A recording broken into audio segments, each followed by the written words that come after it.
여러분 안녕하십니까, 진성호입니다. 올해도 참 다사다난했습니다. 벌써 마지막 날입니다. 자, 윤석열 검찰총장에게도 올해는 참으로 많은 일들이 벌어졌습니다. 정말 죽었다 살아나고 또 죽었다가 살아나고 지금은 기사회생해서 검찰총장직을 유지하고 있습니다. 자, 방금 전 윤석열 검찰총장이 내년 신년사를 발표했습니다. 자, 마지막 문재인 추미애에게 보내는 강력한 메시지 같습니다. 자, 올해 윤석열 총장은 그러나 그렇게 많은 메시지를 내지는 않았습니다. 추미애 장관처럼 SNS를 하는 것도 아닙니다. 그냥 연설할 때마다 또는 어떤 자리에 가서 했던 말들이 기자들에 의해서 옮겨질 뿐 특별히 기자회견을 하거나 하지는 않았습니다. 그럼에도 불구하고 윤석열의 메시지는 강했습니다. 요소요소마다 검사들에 대한 강령이나 검찰 간부에 대한 이 지휘나 이런 것들을 통해서 문재인 대통령이 깜짝 놀랄 그런 메시지들이 나왔습니다. 그중 가장 인상에 남는 것은 국민이었습니다. 국민의 검찰이다. 정치 권력 웃기지 마라. 그리고 프랑스 혁명까지 이야기했습니다. 검찰이 중심을 잡아야 하고 정치적 중립성을 지켜야 한다. 국민을 위해 봉사하는 검찰이 되라고 했습니다.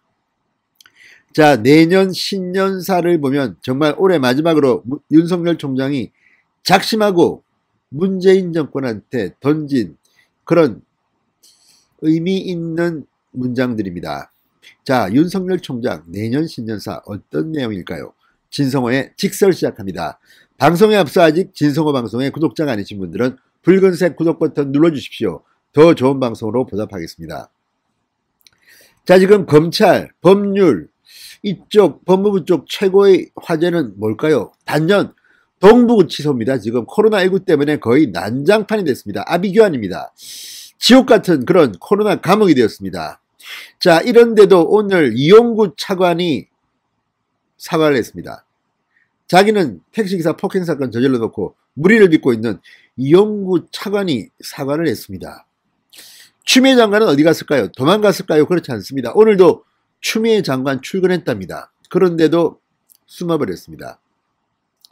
이미 사표가 수리된 식물장관이긴 하지만 동부구치소에 대해서는 책임자는 추미애입니다. 이용구는 중간에 왔습니다. 자, 추미애 장관 지금 비겁하게 숨을 때입니까? 여기에 대해서 윤석열 총장이 처음부터 신년사에서 치고 나왔습니다. 코로나입니다. 그리고 안전입니다. 자, 윤 총장은 코로나19 상황에서 형사사법시설 방역과 안전 확보가 최우선 업무라는 인식을 분명히 해주시기 바란다. 그러면서 이렇게 말합니다. 형사사법시설의 방역체계가 흔들리면 국가 법집행 기능 자체가 마비된다. 지금 추미애 장관이 동부구치소를 저렇게 만든 바람에 이 형사사법시설의 방역체계가 흔들렸습니다. 그리고 법집행 기능 자체가 마비됐습니다. 지금 동부구치소 난리가 났습니다. 자, 지금 확진자들을 청송으로 강원도로 남부구치소로 지금 옮긴다고 하는데 그 바람에 그곳에서 새로운 확진자가 나오고 있습니다.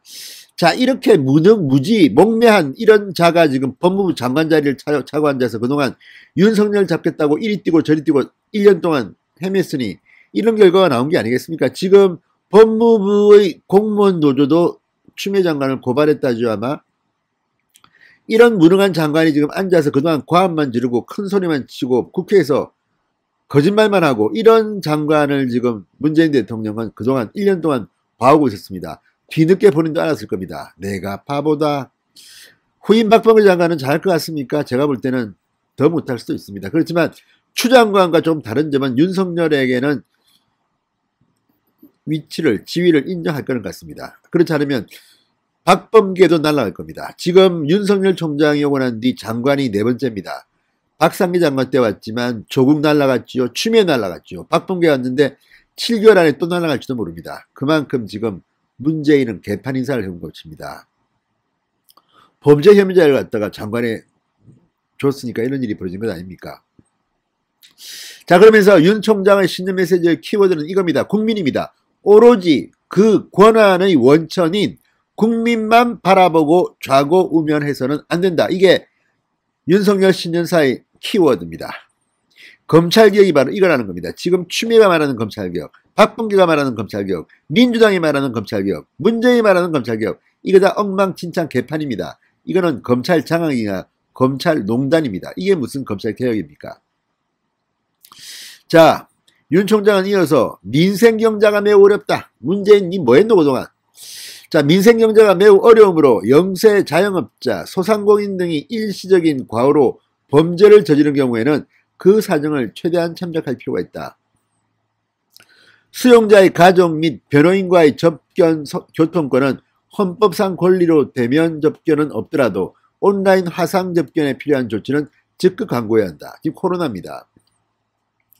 대면 접촉이 아니라도 온라인 화상 접견에 필요한 조치를 강구하라고 지시했습니다. 그리고 문재인 정권이 이 무능한 정권 때문에 지금 자영업자들이 너무 힘듭니다. 거기다 코로나가 덮쳤습니다. 소상공인들도 마찬가지입니다. 사정을 최대한 참작하라고 했습니다. 윤석열이 지도자 같습니다. 자, 윤 총장은 이어서 검찰개혁을 이야기합니다. 저는 검찰개혁의 목적과 방향은 공정한 검찰, 국민의 검찰이 되어야 한다고 늘 생각했고 강조했다. 공정한 검찰이란 수사 착수부터 형 집행에 이르는 전 과정에서 편파적이지 않고 선입견을 갖지 않으며 범죄 방지라는 공익을 위해 부여된 우월한 권한을 남용하지 않는 것이다. 이렇게 말했습니다. 이 문재인 들어가고 할 말 같습니다. 검찰개혁의 목적은 살아있는 권력 수사를 방해하는 게 아니야 임마. 그렇게 하면 안 돼. 이건 검찰개혁이야.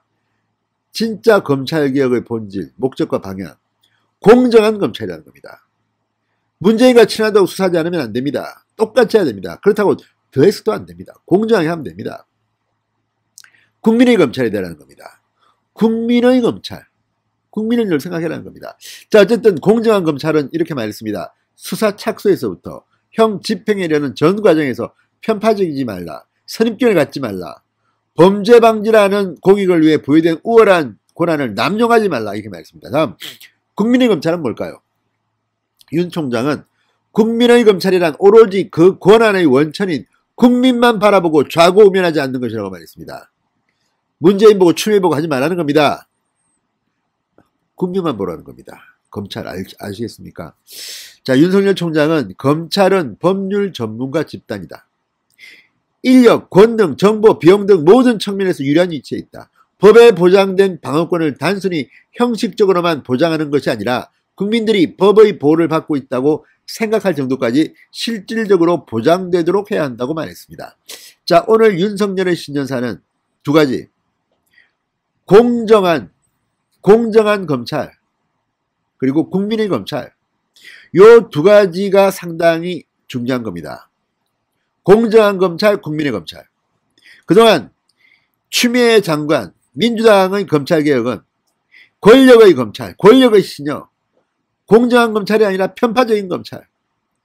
문재인과 가까운 사람들은 수사하지 마라. 청와대 사람들은 수사하지 마라. 이런 것은 혹시 아니었는지 반성하기 바랍니다. 아무튼 오늘 코로나와 관련된 이 메시지, 추미애는 그동안 국가의 법 집행 기능을 마비시킨 사람으로 보입니다.